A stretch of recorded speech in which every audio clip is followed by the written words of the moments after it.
até 3 sons diferentes.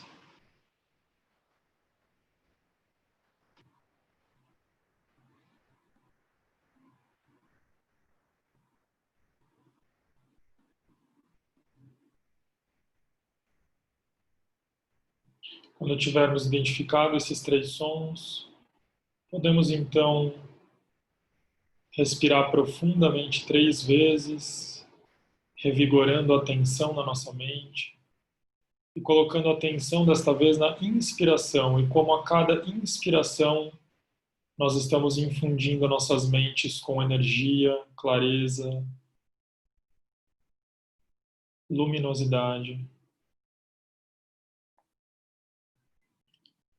Depois dessas 3 inspirações, nós vamos mexer os dedos das mãos e dos pés com gentileza, trazendo de novo a atenção para o corpo.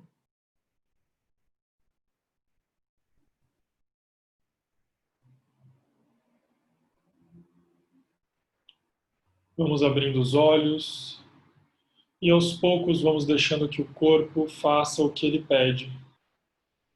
Se for necessário espreguiçar, esticar, bocejar, fazemos o que o corpo pede nesse momento.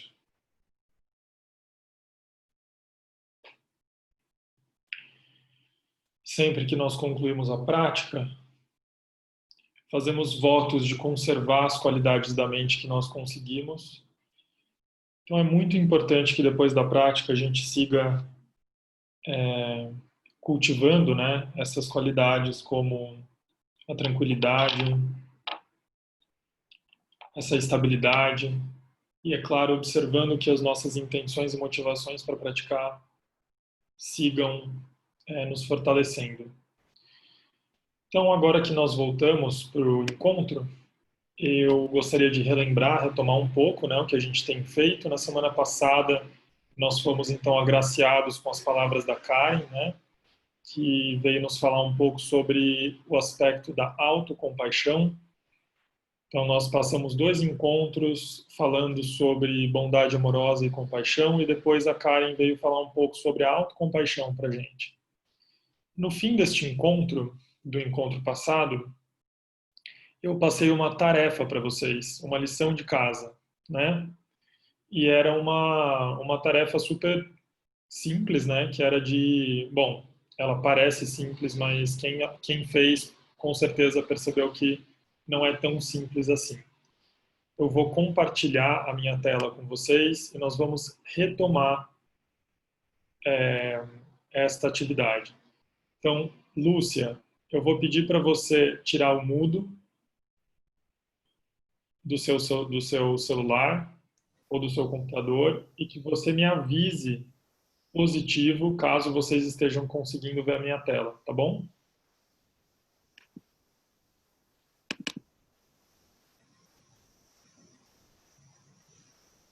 Positivo? Muito obrigado, Lúcia. Pois bem, a tarefa era escrever uma carta para vocês, mas não era qualquer carta, né? Então, primeiro a gente ia pensar em alguma coisa que nos incomoda, alguma coisa que a gente costuma criticar, né, que suscita na gente essa atitude de autocrítica. Depois disso, a gente tinha que pensar num bom amigo ou amiga e pensar nas qualidades dessa pessoa. E, é claro, procurar sentir essa pessoa perto da gente, sentir essas qualidades na gente. E agora a gente deveria escrever uma carta para nós mesmos, como se fosse esse amigo ou amiga, pensando o que essa pessoa diria para a gente caso a gente abrisse o nosso coração, né? Se a gente abrisse o nosso coração para falar sobre isso que incomoda. De quais qualidades essa pessoa ia te lembrar, que aspirações e que desejos que essa pessoa faria para você, né, esse bom amigo ou amiga. Depois disso, eu pedi para que vocês tentassem ler essa carta em silêncio, do jeito que essa pessoa leria para vocês, né? Então, com a voz, com a entonação, com a amorosidade dessa pessoa. E daí depois eu pedi para que vocês guardassem essa carta como um recurso, né? Para que vocês pudessem se lembrar desse autoacolhimento todas as vezes que vocês praticassem. Agora eu queria saber dos nossos amigos e amigas que estavam no último encontro, quem gostaria de compartilhar, daqueles que fizeram esta tarefa, quem gostaria de compartilhar com a gente como foi a experiência de escrever essa carta?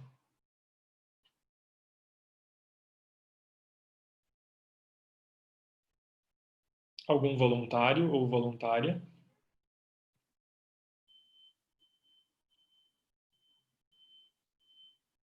Eu vou ter que partir para práticas não democráticas.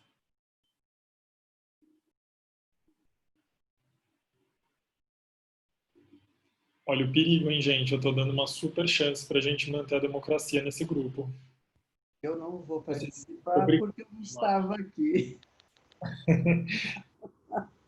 Senão eu leria, mas tudo bem. A Ivelise é minha fiel escudeira. Eu estava ausente, por isso não sabia, mas adorei a ideia da carta. Eu vou escrever. Isso vocês podem fazer para o próximo encontro. A Tá. Rita levantou a mão. Rita, você quer falar? Então, Valentim, eu não consegui entrar. Boa noite para todo mundo. Eu não consegui entrar na semana passada. Inclusive, eu nem vou abrir o vídeo para não dar interferência na internet, que está bem complicado aqui. Mas nada é o acaso, né? E assim, não foi uma carta, foi uma conversa que eu tive com uma amiga ontem. Foi mais ou menos os tópicos que você me passou agora. Até me emocionei, porque assim, o que ela me passou foi como se tirasse um véu, né? São qualidades que na hora da crise, na hora que tudo vem, que tudo está à tona, você esquece de quem você realmente é, de tudo da força que a gente tem internamente, de tudo que já passou e de que vai passar, né? Que é mais uma crise, é mais e agora assim é uma crise em conjunto, né? Que todos nós estamos passando, que tem horas que um apoia o outro, mas ela usou exatamente os tópicos que você deu, né? Veio aflorar qualidades que todos nós temos e que eu tinha esquecido, que essa amiga ontem me deu muita força e peraí, não é assim, o desespero tá geral, mas você passou por isso, você tem essa qualidade, você tem essa virtude e hoje me fez ser mais forte, né? Lembrando de tudo, às vezes eu começava durante o dia que foi bem tumultuado e você fala assim, não, poxa, ela me lembrou aquilo, realmente eu posso passar. Então, assim, agora eu me emocionei muito porque foi uma vivência sem eu saber do que vocês tinham feito, né? Porque eu não consegui. E foi bem similar ao que você passou agora. Muita gratidão mesmo por esse espaço, né? Por compartilhar tudo isso com a gente. Puxa, Rita, fico feliz que você, sem perceber, foi uma excelente aluna, né? Nem era aluna ainda, mas já estava arrasando. Que bom, fico feliz que você tenha tido essa experiência e eu queria apontar uma coisa. Para quem conhece o meu trabalho e sabe mais ou menos o que eu tenho feito nos últimos tempos, eu tenho estado numa cruzada muito pacífica, mas ainda assim uma cruzada, para desmistificar e desmitificar esse campo da meditação, né?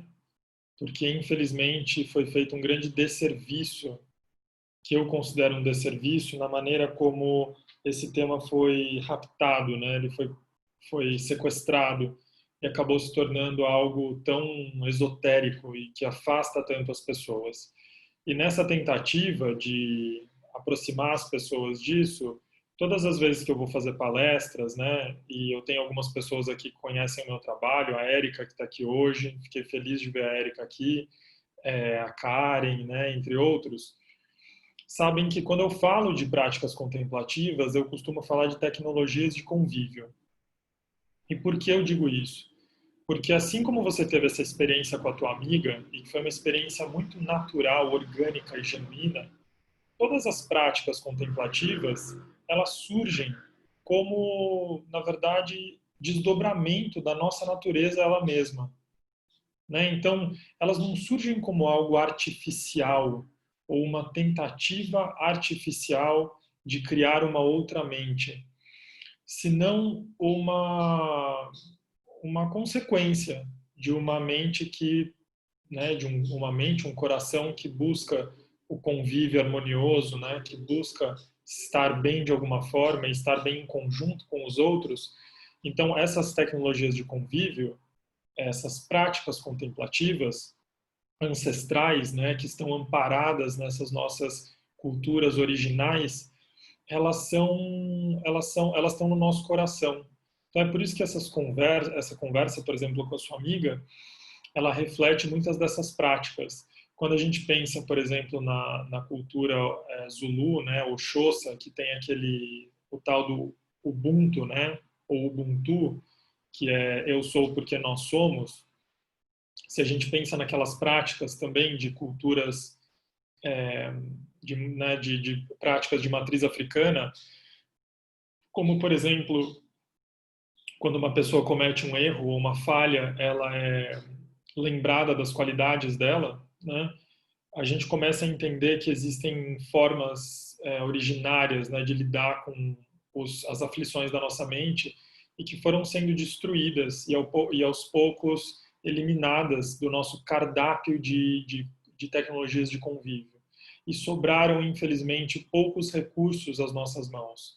Então, eu espero que no seio deste grupo que nós formamos aqui, nós possamos, na verdade, recuperar o que nos é natural, que é o desejo de bem conviver, né? O desejo de estar bem juntos, mais do que meditação, mais do que essas ideias cabeçudas, essas concepções cabeçudas, que a gente possa viver bem junto, né? Que eu acho que é o que a gente mais está precisando nesse momento e sempre precisou, na verdade. Então é lindo que o teu encontro com a tua amiga, ele reflete isso, ele reflete o coração das práticas contemplativas, que é essa tecnologia de convívio, essa tecnologia humana, né? Agora, eu não esqueci, viu, gente? Eu quero saber aí, como é que foi essa experiência da carta? Vamos começar aos poucos. Quem fez essa prática? Quem lembrou de fazer, os que estavam no último encontro? Eu tenho Jean e eu tenho Jean. Jean, por unanimidade, você foi escolhido para compartilhar. Dentre muitos candidatos, porque eu poderia ter passado horas aqui escolhendo pessoas para ler, eu escolho você, Jean. Por todas as suas qualidades, atributos, é você, Jean. Vai lá. Bom, estão me ouvindo bem? Sim. Legal. Cabe uma explicaçãozinha antes, assim, ou vai direto para a carta? É melhor. Por favor, você ganhou o direito de monopolizar a fala. Você é o único. Tá bom. Então, assim, o atributo que eu vejo nessa pessoa querida, né, que né, a gente tinha conversado, bem referente à inteligência mesmo dela, né? E a fissura que eu consegui ver em mim, assim, é aquela questão de muitas vezes eu tenho que ver para crer, ou ter minha própria experiência para que aquilo realmente não, eu não colha pelo resultado de alguém, mas sim eu tenho a minha própria experiência para poder ter aquela experiência mesmo de vida, poder falar propriamente daquilo, né? Então, né, e talvez isso se reflita um pouco em teimosia, né? Vou dar um exemplo bobo assim, né? Por exemplo, né? Estava aqui em casa, né, uma vez e estava lá, né? Uma das coisas que eu gosto de fazer no meu tempo livre é pão de levain, né? De fermentação natural. Então estava colocando o pão, né? E minha esposa falou: olha, essa massa não está muito pesada, vai quebrar o gancho da batedeira. Eu falei: imagina, a máquina foi feita para isso, né? Ela que aguente aí. E dito e feito, foi uma semana assim, 2 semanas, 3 semanas, até que a máquina realmente não aguentou, né? E aí acho que todo mundo passa por essa experiência, né? Eu não falei, né? Eu não te avisei, né? Que isso ia acontecer, né? Mas até a gente não ter aquela experiência propriamente dito, parece que a gente vai cavando um pouquinho mais a fundo para ver, né? Então, eu diria que essa carta, em forma de diálogo interno, né, foi feito com base nesse como que esse atributo de inteligência seria capaz de me ajudar a lidar com a teimosia, né? Então, eu coloquei, né, olá, eis que nos encontramos aqui nesse diálogo de céu interno, com um turbilhão de nuvens de pensamentos correndo de um lado para o outro. Então, alguns sentimentos perdidos em emoções me guiam até uma falha, ou barra fissura, em meu ser, que poderíamos chamar algo parecido como teimosia. Mas espera um pouco. Essa teimosia não é o que te dá força, que faz ir até o final em algum assunto? Será que é mesmo uma falha? Será que ela não foi usada erroneamente em outras coisas, se camuflando como um sentimento amigo que só quer ajudar, mas de repente acabou passando dos limites e ferindo o espaço de outros que estavam à sua volta? Seria errado condenar algo que faça sentido? Ou que fez sentido em um dado momento? Mesmo que por um deslize míope, acabamos dando preferência para a nossa visão interna ao invés de considerar o todo ao nosso redor? Mas ainda assim, o que faríamos se nada fizesse sentido? Simplesmente não faríamos algo. Será que é essa, então, a balança do equilíbrio entre fazer e não fazer, seguir ou não seguir? Enfim, agradeço o diálogo interno proporcionado por mais essa experiência. E é isso. Que maravilha. Nossa, você escreveu um tratado já. Filosofia. Eu acho que, puxa, é uma reflexão muito linda. Obrigado por compartilhar isso conosco. Eu que Eu agradeço. queria, na verdade, fazer uma pergunta. Se nesse exercício você usou... Você escreveu você para você mesmo ou você conseguiu imaginar uma pessoa querida escrevendo para você? Eu acabei falando um pouquinho com a minha esposa, né, que é essa pessoa, então, sobre essa dinâmica, né, e eu falei, olha, entre várias fissuras, defeitos que a gente tem, né, eu falei, me ajuda a olhar para um deles, né, e aí a gente fez um rápido diálogo, uma coisa de uns 2, 3 minutinhos, assim, e aí ela apontou esse exemplo da batedeira, né, que eu contei para vocês, que eu compartilhei com vocês. Eu falei, não, tá bom, então eu vou escrever sobre isso, né. E aí o diálogo rolou, né, eu falei, bom, deixa eu tomar um banho, aí fui tomar um banho, fui pensando em algumas coisas e tal, e a hora que eu voltei eu consegui escrever, né, saiu, assim, bem fluido, né, sobre isso, mas não foi bem uma carta, assim, foi um diálogo interno, né. É Legal. interessante, assim, mas não é fácil. Eu vou começar a passar lição de casa todos os dias, porque, gente, olha essa maravilha. Eu tô impressionado. Você convidou sua esposa para reflexão, vocês tiveram uma conversa sobre um episódio. Que maravilha isso, que delícia, que bom. Fico muito feliz, já. Gostei de ouvir. Obrigado. E como você se sentiu? No momento que você está escrevendo é interessante, porque parece um momento que você está em meditação mesmo, né, contemplando alguma coisa ou tentando fazer aqueles pensamentos, né, o que eu fiz aquela referência no começo, né, como, deixa eu até pegar aqui, um céu interno com um turbilhão de nuvens de pensamentos correndo de um lado para o outro, né, que é mais ou menos isso que me acontece quando eu paro para meditar um pouquinho. Uhum. E aí é interessante como esse diálogo e as coisas vão surgindo, né, de uma perspectiva falando assim, ninguém faz alguma coisa sem ter sentido, né, mesmo as maiores atrocidades, né, ou vamos pensar num caso bem extremo, um Hitler da vida, por exemplo, ele sempre fez coisas que faziam sentido para ele, né?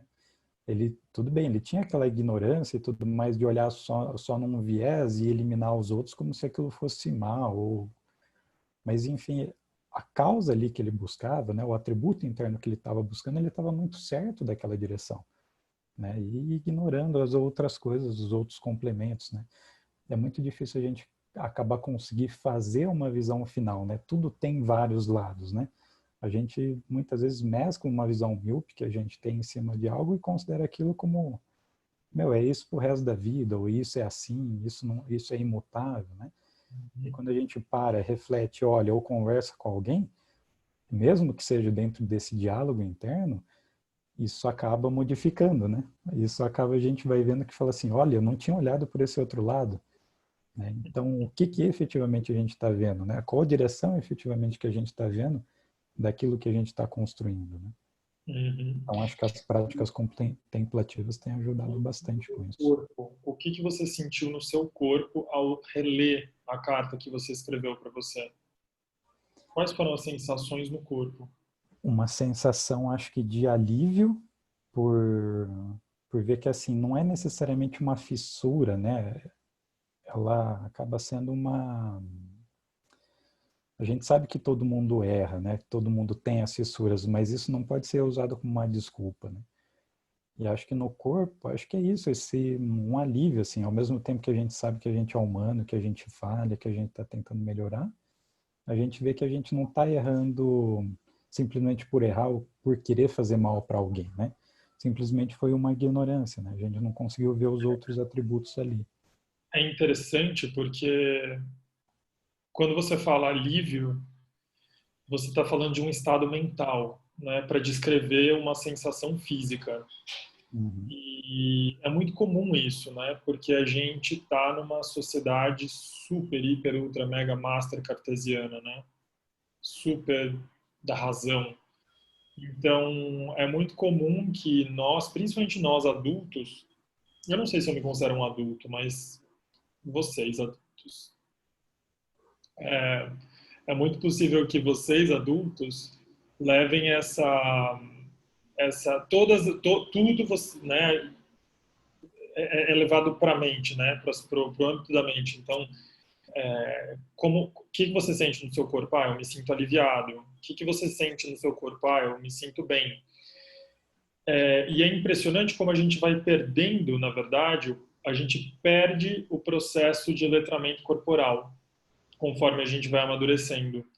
E é muito engraçado como esse é um processo inverso, né? Então a gente passa pelo letramento da língua, a gente passa pelo letramento da matemática e da lógica e é progressivo, né? Conforme a gente cresce, a gente vai ficando melhor nisso normalmente, né? Mas tem esse outro letramento no qual a gente vai ficando pior normalmente, principalmente numa sociedade como a nossa, que é a capacidade da gente entender como o nosso corpo se sente e como ele está relacionado aos nossos estados mentais. E eu percebo que quando você vai articular as sensações do seu corpo, você traz para os pensamentos e para como você pensou aquilo que você estava vivendo. Você conseguiria objetivamente definir como é que o seu corpo se sentiu durante a confecção da carta ou na releitura da carta? Eu acho que na confecção da carta, extremamente concentrado, com medo de perder aquele fiozinho fininho, né? Entre a criatividade, o brainstorm, né? E você conseguir colocar efetivamente aquilo que você está conseguindo escrever, né? Seja no papel ou no PC. Agora, extremamente concentrado ou focado, eu não sei que sensação do corpo talvez... porque essa também é um atributo sutil, né? Um atributo da mente. De algum tipo de tensão, talvez dureza. Eu acho que eu posso falar de esquecimento do corpo nesse momento? Desculpa, o Ou quê? não? Um esquecimento do corpo nesse momento da escrita? Pode, eu acho que o esquecimento do corpo ele é quase que um modus operandi nosso, infelizmente, né? A gente esquece que tem corpo o dia inteiro, mas faz sentido, faz muito sentido. É legal você reconhecer isso, né? A gente não fala muito sobre isso normalmente, né? Esse letramento corporal e como é importante a gente conectar os estados mentais com os estados físicos e explorar isso, né? Mas isso é bem legal. Então, eu queria alertar a todos vocês que aqui estão que isso é um dos aspectos da prática, né? Quando a gente fala de mindfulness, né, que a gente tem ouvido falar bastante dessa palavra, mindfulness, atenção plena, a gente está falando de um estado de presença em que a gente escolhe um objeto de foco e a gente usa essa mente de principiante, essa mente curiosa, para realmente olhar para isso e viver aquela experiência de uma maneira completa, né?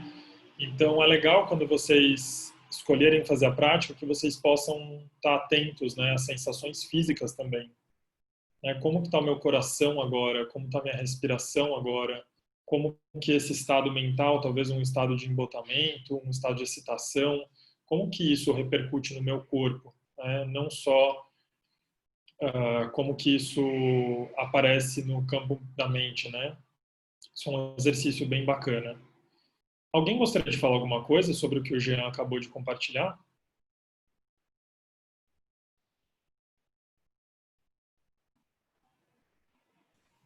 Fiquem bem à vontade, de verdade. Eu quero falar. Vamos lá, Lúcia, manda ver. Já acho você super generoso de compartilhar uma coisa tão íntima sua, né? Nós somos desconhecidos. Então, eu agradeço a confiança e essa é como a gente aquele jogo que você se joga de costas, tendo certeza que o outro vai te pegar, né? Agradeço você ter compartilhado com a gente. E eu não escrevi a carta, mas porque eu tenho um jeito de escrever carta que é muito particular. Eu escrevo cartas, né? Eu tenho até um amigo que a gente vive se correspondendo. E eu penso muito na carta antes de escrever. Ela fica sendo escrita na minha cabeça. Então, para a semana que vem ela sai. Eu, em geral, preciso de 2 semanas. Mas ela está aqui sendo elaborada. Uma semana de planejamento e de execução. Então, não é planejamento, você vai elaborando, burilando as ideias. Eu gosto de escrever carta. E aí isso exige um período aí de escolher as melhores palavras que tenham a ver com os sentimentos todos. É um processo, não é ruim, não é doloroso, é um processo gostoso. É como uma arte que você vai fazendo, né? Você vai tecendo as palavras na cabeça até que elas estejam prontas para ir para o papel. É mais ou menos isso. Mas agradeço, já, viu? Nossa, fiquei emocionada até de ler seu depoimento de uma coisa pessoal sua e que você confia na gente, abre seu coração desse jeito. E lindo seu relacionamento com a sua esposa também. Obrigado. Para trazer um dado aí do convívio conjugal dele, né? Tão delicado. Então, é bacana isso. Bem bacana. Isso da crônica, hein, Jean? Enfim, então, olha só, vamos fazer o seguinte. Como eu sou um professor assim muito legal e muito generoso, fiquem aí com essa lição de casa a longo prazo. Eu vou marcar pendente aqui na minha agenda para vocês e daí cada semana alguém pode compartilhar uma vez. Eu acho que não tem prazo de entrega essa lição de casa, tá bom? Eu vou sugerir uma coisa em cima do que a Lúcia falou. É claro que essa é a prática da Lúcia e o nosso jeito de fazer as coisas tem que ser super respeitado. Mas às vezes é bom a gente dar um empurrão, sabe? E esse empurrão é com a intenção de que a gente possa escrever de uma forma um pouco mais intuitiva e um pouco menos elaborada mesmo, né? Porque nessas elaborações, às vezes, a gente perde algumas coisas muito naturais, muito orgânicas.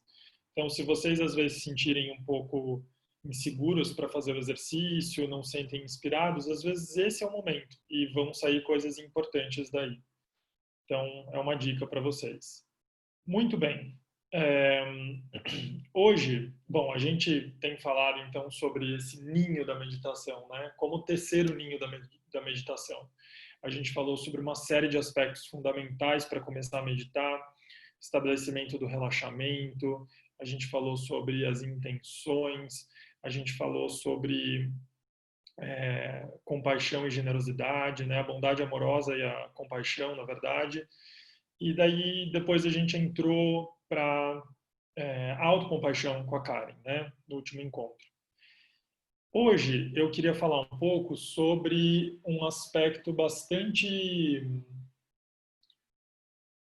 prático, né? De como que a gente pode organizar a nossa prática, como que a gente pode organizar o nosso fazer desse autocultivo de uma maneira bem assim, o Daniel vai vibrar, porque tá virginiano assim, até não poder mais, gente. Tá muito organizado. Fiz tabela e tudo. Nossa, povo aqui, só dá print no negócio que vocês vão ficar orgulhosos de mim e da minha tarefa de casa. A minha eu fiz direitinho. Então, a ideia é que a gente possa colocar em esquema tudo isso, né? E é claro que a gente está apoiado, e eu deixei isso muito claro desde o primeiro encontro, a gente está apoiado aqui num quadro conceitual budista, o que não significa que a gente esteja restrito a falar sobre meditação budista, né?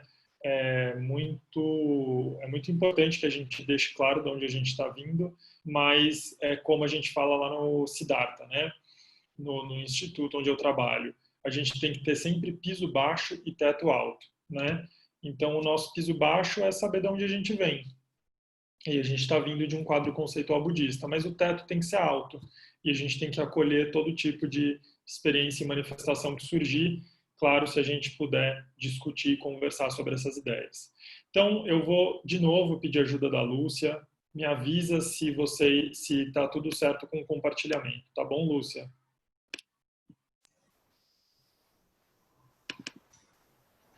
Tudo certo?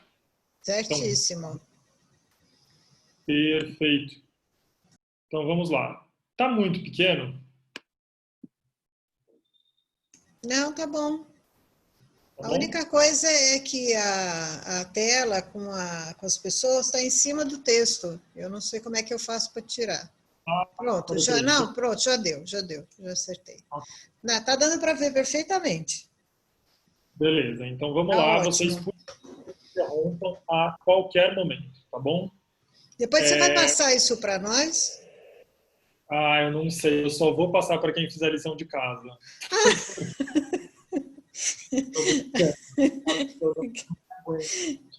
Quer dizer que além de ditador, você é chantagista, é isso? Exatamente. Olha que o professor fajuto, gente. O que eu estou fazendo aqui, né? Por que vocês ainda vêm para esses encontros? Mas, enfim. Olha, a Inês está dizendo aqui que não está dando para ler toda a tela. Está conseguindo ver agora, Inês?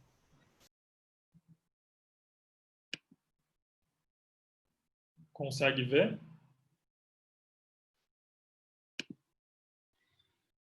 Ela falou no chat. Deixa eu ver. Não, para ela não está dando para ela ver, mas para mim está perfeito. As outras então, pessoas podem dizer. Eu vou passar um pouquinho para ver se a Inês consegue ver. Inês, me avisa se você conseguir enxergar, tá bom? Muito bem. Então, nós temos aqui 3 colunas, né? Uma diz os 3 treinos, a outra diz o caminho óctuplo e a outra diz o método. Então, tanto no budismo que a gente conhece como Theravada, né, ou Hinayana, que é o budismo clássico, mais ortodoxo, assim como no budismo Mahayana, que é uma forma de budismo protestante, né, relativamente mais nova, os dois, de 2 formas diferentes, cada um ao seu modo, eles falam sobre 3 treinos, né, os treinos fundamentais para a gente praticar.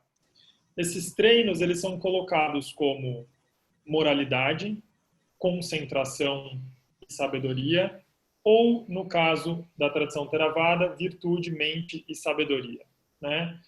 Em sânscrito ou Pali, a gente chama isso de Shila, Samadhi e Pramya, né? São os 3 treinos. E estes 3 treinos, eles têm uma ordem. É por isso que eles estão aparecendo nessa ordem.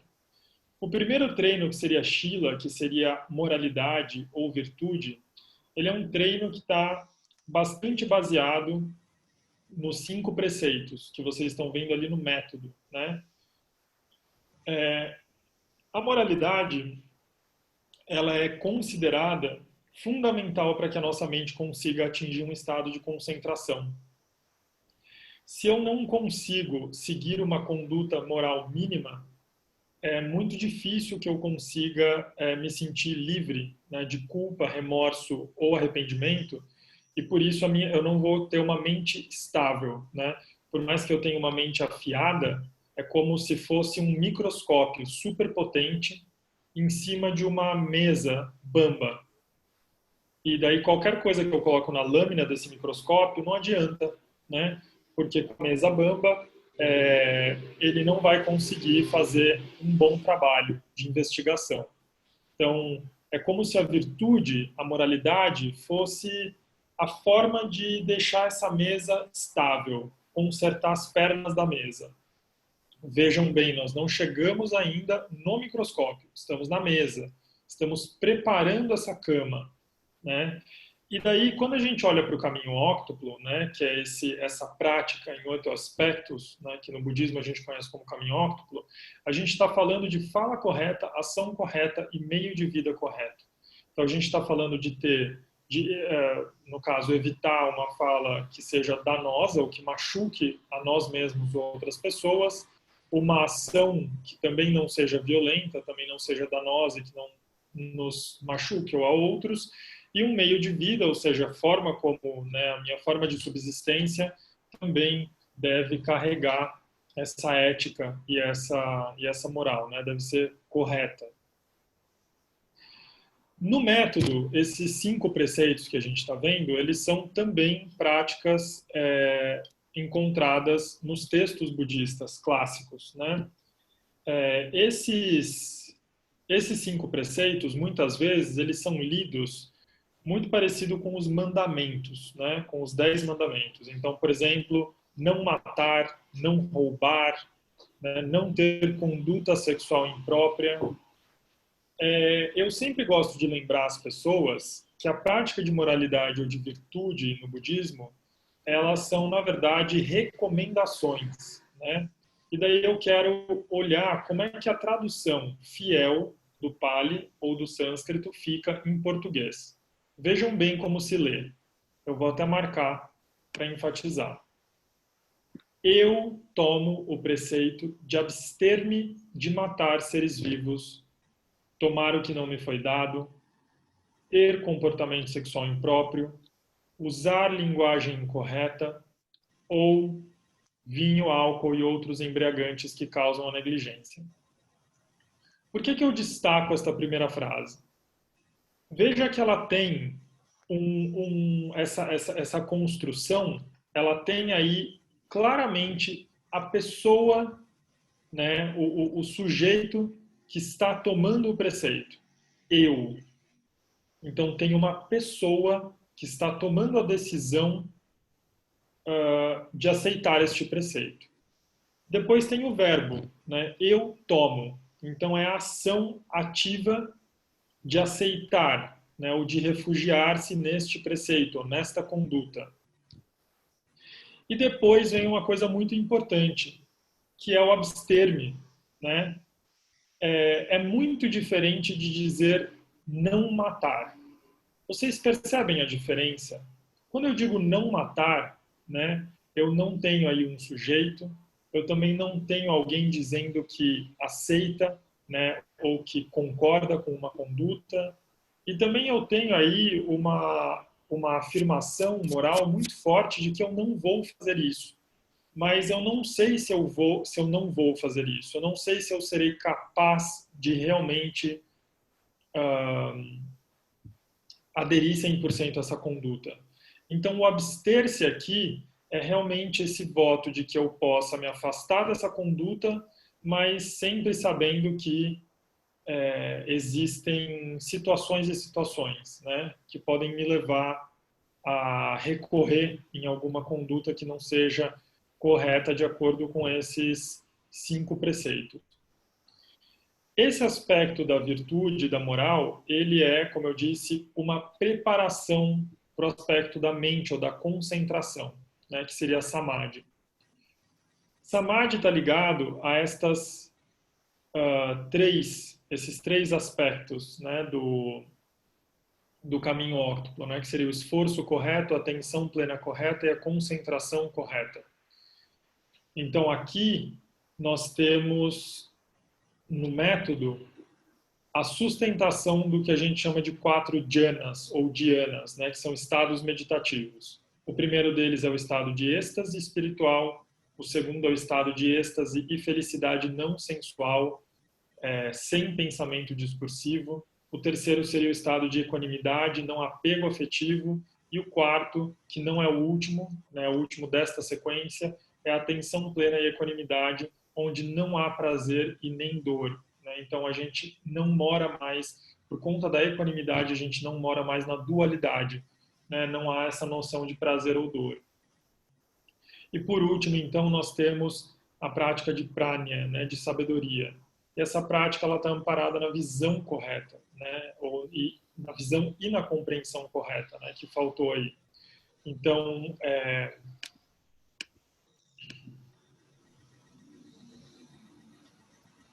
eu coloco aqui depois. Então, entender as 4 nobres verdades, né, e é muito mais do que entender, porque conceitualmente a gente pode entender, mas é importante que não seja simplesmente uma coleção de conhecimentos empíricos, mas que seja um conhecimento intuitivo, introjetado nos nossos corações, né, que realmente informa o nosso mais íntimo, né, nossa camada mais íntima, que é a compreensão e entendimento das 4 nobres verdades, que seriam as verdades sobre o sofrimento, as causas do sofrimento, sobre a cessação do sofrimento e o caminho que leva à cessação do sofrimento. Então, o caminho que leva para a cessação do sofrimento nada mais é do que o caminho óptico, né, que está descrito aqui ao lado. Esse esquema ele está mostrando para a gente como que a gente prepara, então, né? A virtude e a moral, elas nos ajudam a manter essa mesa estável, né? Para que a gente possa se concentrar. Com a concentração, é como se a gente, de fato, regulasse esse microscópio, suas diferentes lentes, como se a gente colocasse a lâmina, né, e conseguisse realmente preparar esse microscópio super potente para o trabalho dele, de análise. E daí, por último, nós temos a sabedoria, que é o uso desse microscópio para a análise, para a investigação, com uma compreensão correta da realidade.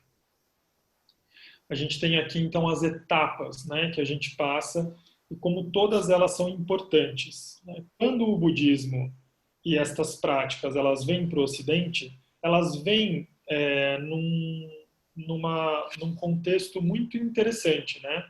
Eu vou interromper aqui o compartilhamento para a gente se ver, mas elas vêm num contexto muito interessante, que é o contexto de uma rejeição à doutrina cristã, né?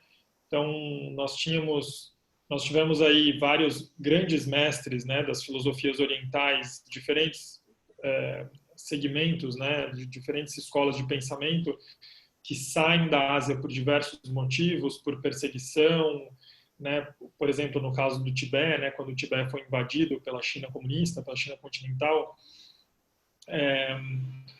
você tem aí esses grandes professores espirituais vindo para o Ocidente.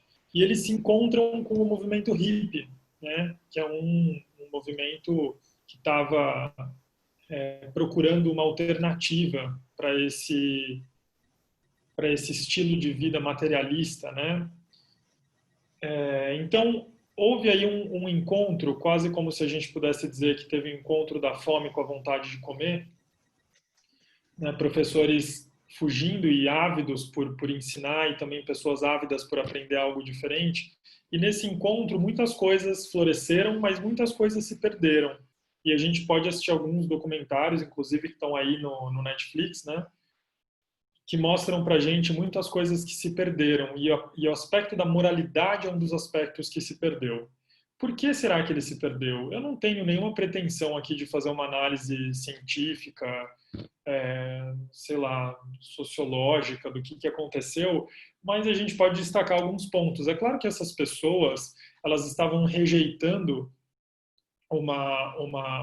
um pensamento judaico-cristão, né, que estava muito amparado nessa ideia de culpa, de arrependimento, de remorso, de moralidade, de mandamentos, né?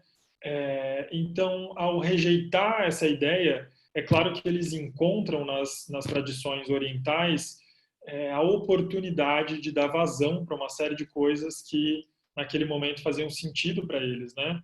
Então a gente sabe que nessas escolas de pensamento orientais existe uma flexibilidade para se compreender o que é ético e o que é antiético, o que é moral e o que é imoral. Então é um campo muito menos, digamos assim, o aspecto jurídico, né, o aspecto legal dessas tradições, ele nos dá muita sala, né, para a gente discutir tudo isso.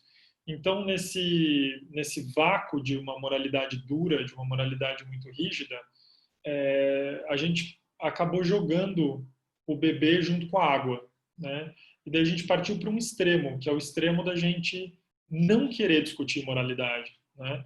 A gente não querer falar sobre moralidade, sobre ética, e a gente querer pular direto para as práticas que a gente chama de práticas tântricas, ou práticas dos yogas mais elevados, né? Então, principalmente quando os praticantes procuram o budismo tibetano, eles procuram com essas ideias extremamente abstratas, esses ideais, né, de iluminação e principalmente, pessoal, isso aqui é muito importante, ideais escapistas, né? Muitas pessoas procuram essas práticas com a ideia de escapar de uma realidade que nos faz sofrer, de uma realidade difícil, de uma realidade em que eu tenho que dar conta da minha vida e da vida dos outros, e escapar para um lugar chamado nirvana ou para um lugar chamado iluminação.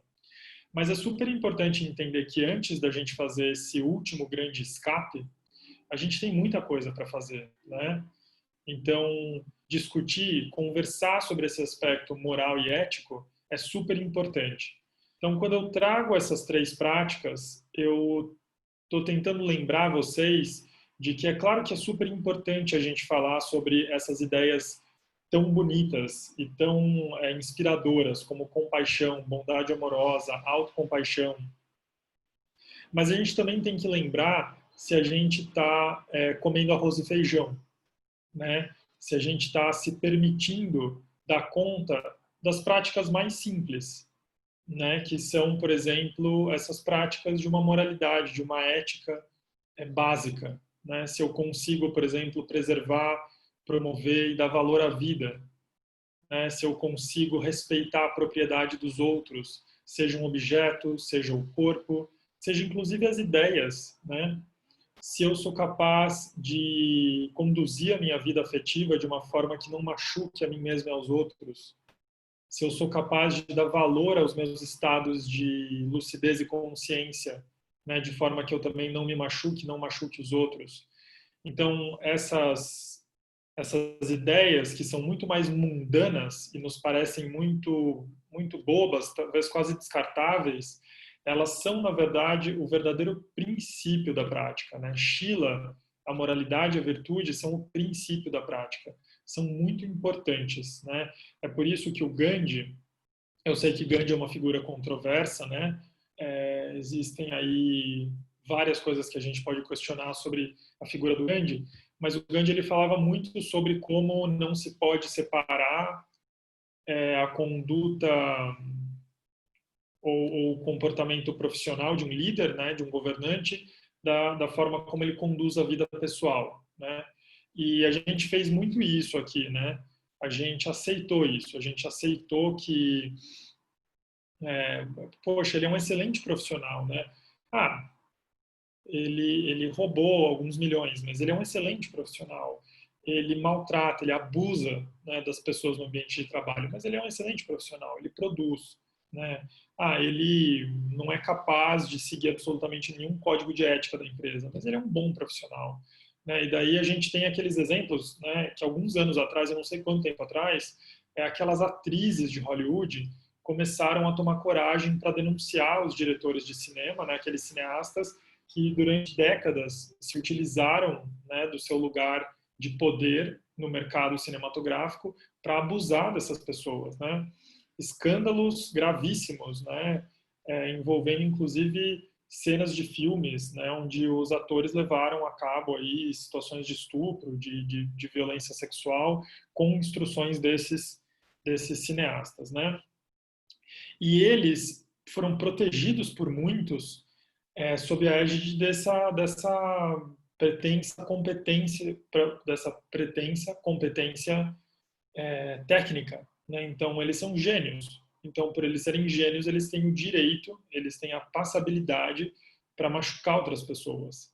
Então, quando a gente esquece o básico, né, que é a moralidade, a ética, é muito difícil falar de outras ideias mais, que a gente fala em inglês assim, lofty, né? Ideias tão abstratas, tão belas, tão bonitas, mas que elas acabam ficando vazias se a gente não consegue dar conta desse arroz e feijão, desse beabá, né? Eu não vou entrar tanto em samadhi, porque samadhi são ideias realmente bem lá para frente, né? A gente pode falar um pouco mais sobre isso em outro encontro, mas eu gostaria de abrir agora para que vocês pudessem falar um pouco, fazer perguntas, para a gente caminhar para o encerramento desse encontro.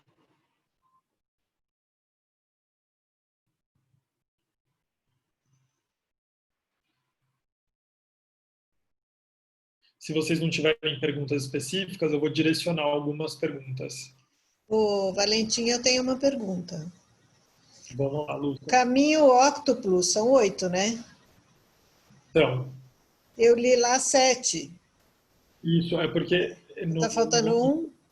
na minha fala, eu, na verdade, expliquei que eu esqueci a compreensão correta. Tá. Mas eu boto lá depois. Tá bom? Quando eu mandar o quadrinho, só para as pessoas que fizeram a lição de casa, eu vou a compreensão correta. Tá. Tá bom? Uhum.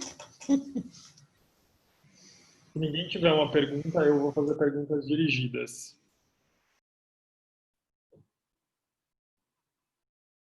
Então, tá bom. Vocês estão me forçando. Vamos lá. Dani, vamos lá, vamos matar a saudade. Como vai você? Olá, oi, Valentim, tá me escutando? Sim. Olá a todos. Você tá bem? Tô bem, tudo bem. Então, tá bom. Dani, E eu queria você? saber. Eu tô bem também. Essa é uma pergunta que hoje em dia tem que ser feita de 30 em 30 minutos, porque tudo pode mudar em 30 minutos. Opa, Né? montanha-russa de emoções. Pergunta que ganha uma outra dimensão, né? Tem ficado muito divertido perguntar. Tudo bem com você para as pessoas? Bem emocionante. Eu queria saber, Dani, como é que você viveu na sua experiência de vida essa questão da moralidade, da ética? Como é que isso soa para você? Como é que isso também está integrado à sua vida? Como é que você olha para isso? Você já tinha concebido isso como uma parte, um aspecto da sua prática ou não? Você nunca pensou nisso como parte da prática?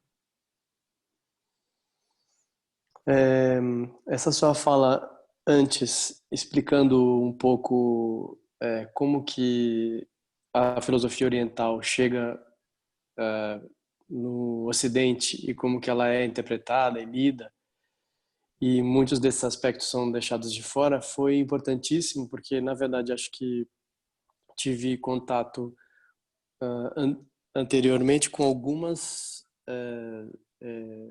filosofias e práticas muito parecidas e embasadas dessa maneira, né? Já, como você falou, deixando essa parte um pouco de lado.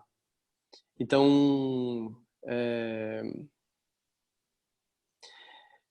quando a gente vê aqui esses preceitos, né, que eu tomo, o preceito de abster-me, por exemplo, a conduta sexual imprópria, para mim me soa uma coisa um pouco dura, um pouco rígida, mas porque eu ainda acho que não compreendi direito muito bem o que é, e também por causa dessa minha vivência anterior, de que acho que tive uma formação cristã,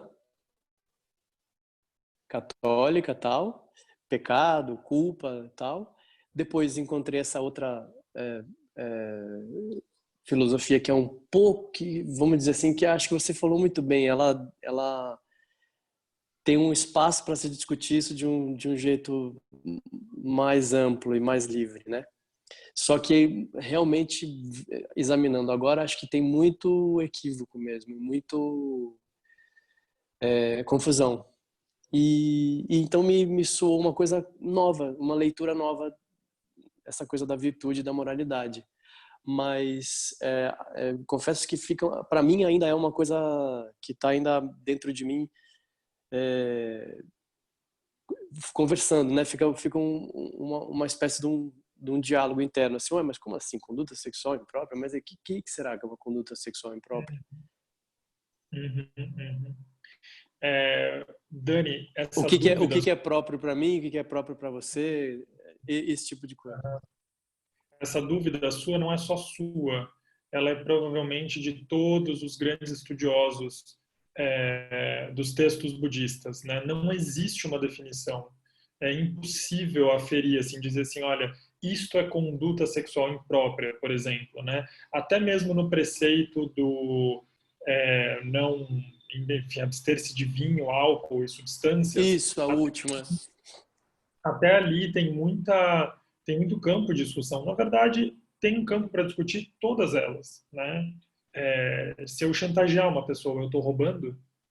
Provavelmente eu estou roubando, né? Porque eu estou pegando alguma coisa que não me foi dada, né? Porque eu estou obrigando essa pessoa a me dar uma coisa. Então, eu acho que tem várias coisas aí que podem ser discutidas, mas o mais Mas, importante... desculpa, posso só falar uma última coisa que aí me veio agora, que na verdade acho que seria o que baliza isso, seria você não fazer algo que vai prejudicar você e nenhum outro, né? Isso, exatamente. Os 5 preceitos, eles têm esse viés, né? Desculpa, eu te interrompi. Não, sem problema. É interessante estudar a maneira como eles foram escritos e é também bastante interessante perceber. Deixa eu traduzir um termo do inglês aqui que eu não estou lembrando da.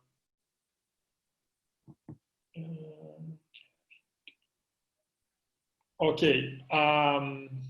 Os códigos de ética e esse aspecto legal do budismo, que é muito amplo, os 5 preceitos, eles são super básicos.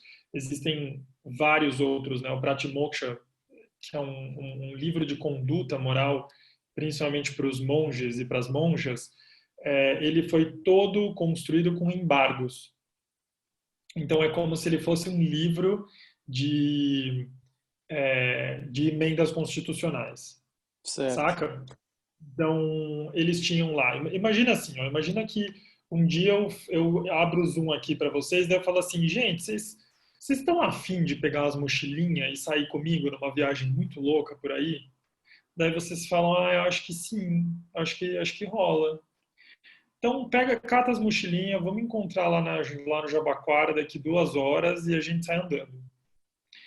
E daí a gente começa a andar. Nós aqui, estamos em quantos? Em 20 pessoas. Nós 20 começamos a andar por aí. E daí nessa de andar por aí, vão começar a acontecer coisas, né? Problemas de relacionamento. Então, Ivelise e Daniel não conviviam antes, mas agora que a gente está andando junto, eles convivem e por isso acontece algum problema de relacionamento. Então, para que o grupo não se desintegre e não se fragmente, o líder do grupo, coloco uma regra. Então, a regra, por exemplo, se o problema foi porque um pegou comida do outro, a regra é a gente não pode pegar a comida que não nos foi dada. Quando acontecer um novo problema, a gente vai trazer um embargo, a gente vai trazer uma emenda constitucional. A gente vai dizer assim, olha, não pode pegar a comida que não lhe foi dada, contanto que ela tenha sido encontrada na rua. Claro, os pormenores. Você sabe como vai acontecendo? Então, é um pouco parecido com todo o aparato jurídico legal britânico, né? Que é construído com casos, né? Eles são casos que constituem esse aspecto legal. É muito diferente do nosso código napoleônico, né? Em cima dos costumes, né? Isso, exato. Então, o código budista ele é muito assim, ele foi surgindo conforme os problemas nos grupos foram acontecendo. Então, o Buda começou a andar com uma galera, essa galera começou a dar uns problemas, dores de cabeça, e daí começaram a surgir regras. E os 5 preceitos eles estão dentro desse princípio, né?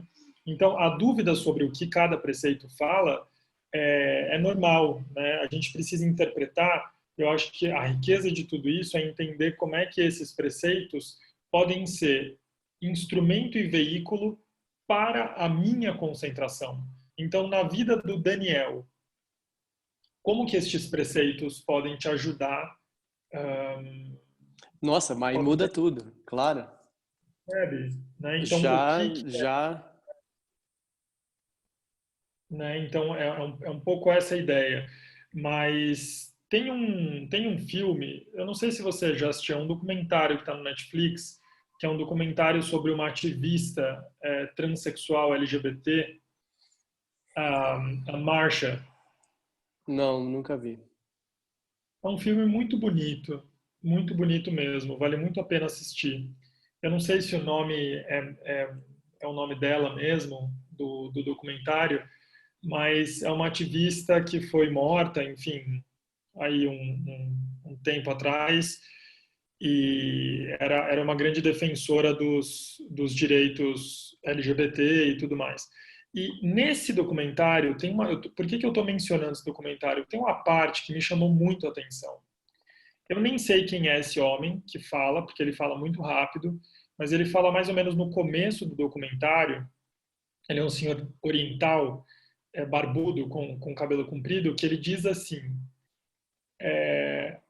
a Marsha, essa ativista trans, né, ela era um bodhisattva.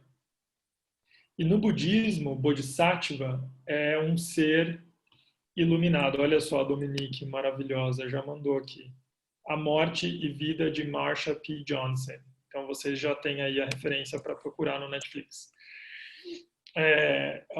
Ele diz assim, a Marsha era uma bodhisattva, né? E no budismo, bodhisattva, bodhi é iluminação, né? O estado de iluminação, e sattva é ser, então um ser iluminado, né? Mas que é um ser, que permanece como um ser neste mundo. E eu achei lindo o olhar deste homem para esta mulher trans, né? Como ele olha para Marsha e como ele é um homem LGBT que está sendo protegido por ela, né, e pela luta dela, quando ele a vê caminhando pela rua, ele vê uma pessoa plenamente iluminada, né, uma pessoa plenamente coerente. E daí o fato da Marsha ter ou não ter sido uma prostituta, o fato dela ter ou não ter usado drogas, o fato dela, enfim, sei lá, talvez ter violado esses preceitos, para este homem não é tão importante, né? Porque para ele a doação, né, de vida, a doação de luta, a doação do sangue desta mulher é o que faz dela uma mulher santa, né? Essa pessoa santa que é o Bodhisattva na doutrina budista. Eu trago isso porque é justamente nesse ponto que as doutrinas orientais elas conseguem dar espaço para a gente discutir um pouco mais o que é moral, né? O que é moralidade. Então, de repente, uma pessoa que ela está muito dentro daquilo que é socialmente aceito, né? Então, sei lá, ela usa roupas que são socialmente aceitas, ela tem um relacionamento conjugal que é socialmente aceito, porém, na conduta profissional dessa pessoa, ela defende princípios ou ela defende um estilo de vida que é extremamente danoso e prejudicial para as pessoas. Então, eu acho que é nesse sentido que a gente se pega um pouco para debater o que é moral e o que é ética nesse sentido, né? Eu chamo atenção para esse filme por conta dessa fala, né, que me deixou impressionado. Assim, eu até voltei algumas vezes para ter certeza que eu tinha ouvido bem, mas é isso mesmo. Ele diz que a Marsha era, para ele, ela era uma bodhisattva. Achei isso muito bonito, muito forte. Mas legal, Dani, legal. A gente está chegando ao fim do encontro, né? Ultrapassamos aí, inclusive, um tempo, mas a gente tem feito mesmo 1h20, 1h30. Eu queria saber se alguém tem algum comentário para a gente encerrar o encontro, se alguém gostaria de colocar alguma ideia.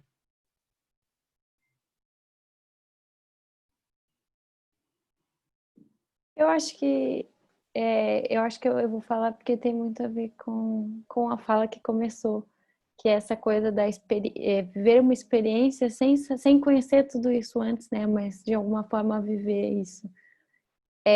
Ouvindo assim todos esses preceitos, todas essas coisas hoje, me vieram muitas coisas na cabeça. Uma delas é, inclusive, aí um pouco mais focada assim, mais até prática de... Eu me lembro que uma época, acho que a mãe de alguma amiga minha começou a se aproximar do budismo e tudo mais, e eu era criança ainda, era pequena, mas eu me lembro muito dessa fala da minha amiga pequena, da minha idade, me falar dessa coisa do não matar nenhum ser vivo. E aquilo ficar na minha cabeça, assim, de criança, tipo, começar a olhar formiga, começar a olhar coisas muito pequenas, assim, e eu nunca mais esqueci isso, ficou muito marcado para mim. E aí agora ouvi tudo, né, não só esse preceito como outros, e acompanhar essa discussão sobre, enfim, a moral, a virtude. E aí outra coisa que aconteceu é que eu sempre fico incomodada com acontece alguma coisa na minha vida que eu começo a me achar incoerente, tipo, vou ter que tomar essa decisão agora, mas isso não, para mim isso é uma incoerência, eu vou estar sendo incoerente, isso me incomodar muito. Assim, e já tive altas discussões com muitas pessoas sobre isso, as pessoas tentarem me tranquilizar, assim, falando, mas o ser humano é feito de incoerências, essas coisas, assim, quantas discussões já entrei por conta disso, e aí para mim parece que eu encontrei, assim, tudo faz sentido quando eu ouço, quando eu acompanhei hoje os preceitos, enfim, começar a entender um pouco mais da discussão que realmente existe sobre essas práticas. Uhum.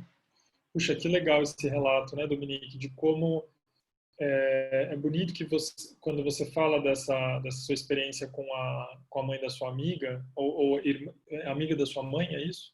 É mãe de uma amiga. Mãe da sua amiga. É como se os preceitos, esse primeiro preceito tivesse colocado uma lupa no mundo para você, né? Sim. Então é como se essa delicadeza e essa sutileza de prezar pela vida fizesse com que você aumentasse assim a realidade, né? Tem um filme, olha só, gente, eu sou um cinéfilo, eu não dou conta. Tem um filme que chama Cosmos, eu não sei se é Cosmos ou Cosmo. Eu tô mandando privado pra série, gente, por que isso? Cadê? Todos. Cosmo, é um filme francês muito legal que vai mostrando, gente, eu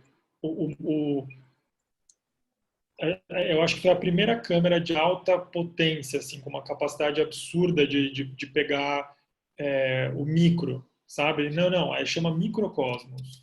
Microcosmo, ou cosmos, não sei. Estou viajando aqui, vocês podem procurar. Mas é justamente uma câmera registrando a vida íntima dos insetos. Então é mostrando o que é uma gota d'água para uma formiga. O que para a gente é uma banalidade que passa completamente despercebido, o que é isso para uma formiga, né? É Então microcosmos mesmo o nome. é microcosmos. Esse filme é uma lindeza. Eu, canceriano, gente, chorava assistindo o filme, o povo me olhava assim na sala de aula, falando, gente, ele tá chorando porque ele tá vendo formiga aumentada, e eu passando mal, pensando nas formigas, viajando. Mas foi uma experiência muito legal, assim, assistir o filme, eu super recomendo.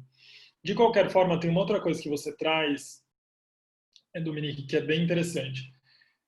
É muito perigoso quando a gente cai num relativismo absurdo, né?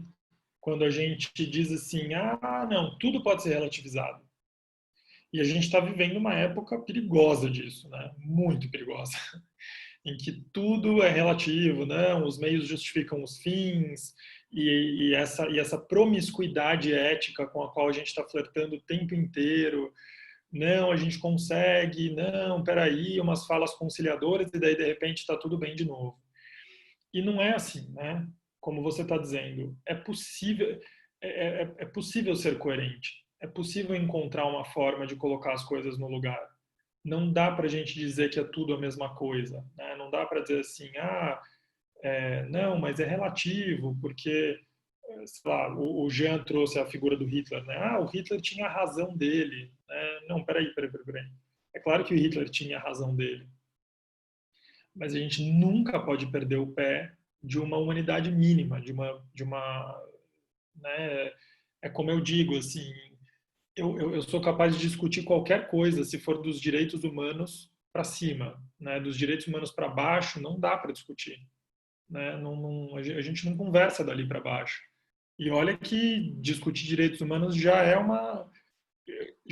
difícil, né? Porque se você pegar lá o Zizek, ele vai te falar que direitos humanos não é nada humano, né? Não é nada humano. Então é um pouco, eu acho legal trazer essa coisa de não ficar relativizando tudo. Os preceitos são uma boa régua para a gente não ficar dizendo assim, tanto faz, não, tudo bem, falei, passou, esqueceu. Senão realmente fica muito difícil viver em conjunto, em coletivo, né? E eu acho que está faltando um pouco isso. Legal. Muito boas as reflexões.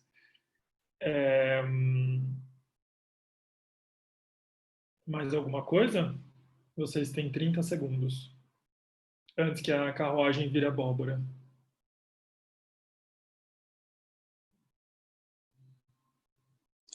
Posso eu? Claro que sim, Dani. Não, eu fiquei curioso em relação, porque você falou que esse esquema que você colocou pra gente é vamos dizer assim, o budismo mais antigo, é o Theravada, que você tinha falado? Isso, exato. Porque Essa compreensão é mais Theravada. eu não sei se é o caso aqui ou não, mas acho que talvez eu tenha que fazer isso, mas de entender assim, porque existem tipo 1.800 budismos, né? Ou existe um budismo? 1857, você errou por 57, Dani.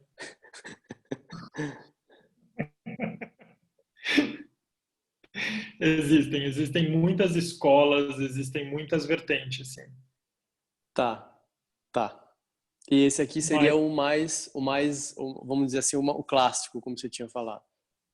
Na verdade, assim, é muito difícil, se a gente for fazer estudos textuais, é muito difícil a gente entender o que é clássico e o que não é clássico, né?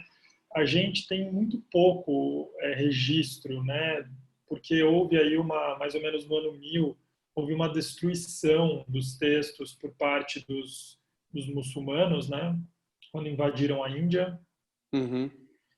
Perdeu praticamente tudo. Quem conseguiu conservar o Tripitaka, né, ou esses 3/6 de ensinamentos que foram registrados, foram justamente os Theravada, de uma linhagem, que são aqueles que estavam no Sri Lanka, né, que, enfim, tinham uma condição para proteger esses ensinamentos, e eles conseguiram preservar, e por isso a gente considera que eles são os detentores da forma mais clássica, né, ou mais ortodoxa de compreensão do budismo. Mas isso não significa que seja a forma mais antiga. É totalmente discutível isso, tá? A cisão das tradições aconteceu por conta de compreensões, inclusive da moralidade, viu? Eles se dividiram por conta da interpretação do código moral. Então é muito difícil precisar o que é mais antigo, o que é novo, bem difícil mesmo, mas é considerado a forma mais clássica, mais ortodoxa, principalmente porque eles conseguiram preservar os textos deles. Então eles têm um conjunto completo de ensinamento em forma de livro, totalmente preservado. Isso faz deles talvez a tradição mais clássica, mais fiel. É só curiosidade mesmo para saber, porque tem muitos e muitos, né? Se vocês tiverem interesse, se isso for do interesse de vocês, eu posso fazer um dos nossos encontros, o tema é uma 101 de história do budismo, ou uma coisa do tipo, sabe? Um crash course. Eu me interesso. Vocês têm interesse? Sim, eu também tenho. Ai, gente, vou ressuscitar todas as minhas coisas do mestrado que estavam empoeirando lá desde 2017.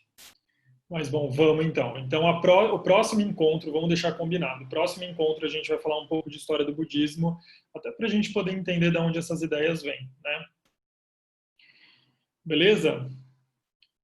Meus queridos e minhas queridas, é um prazer estar com vocês. Jean, eu vou propor aqui uma vaquinha para a gente comprar uma batedeira nova para você. Então, eu estou lançando o movimento hashtag batedeira para o Jean. Eu prometo consertar. Então, 10 conto, certeza que a gente compra uma batedeira boa para ele. Um beijo para vocês. Não se esqueçam de fazer a prática da carta, que semana que vem eu vou chamar, vai ser chamado oral surpresa. Vou chamar algum de vocês aí para compartilhar. Fiquem bem, bom feriado. Para quem não sabe, essa sexta-feira é feriado, dia 1º de maio, dia do trabalho. Descansem, pratiquem e não se esqueçam que eu estou aqui. Se quiserem mandar e-mail, mandar mensagem, vou ficar feliz em falar com vocês. Tá bom? Beijinhos. Até a próxima. Até, obrigada. Voltem sempre, vocês que vieram pela primeira vez.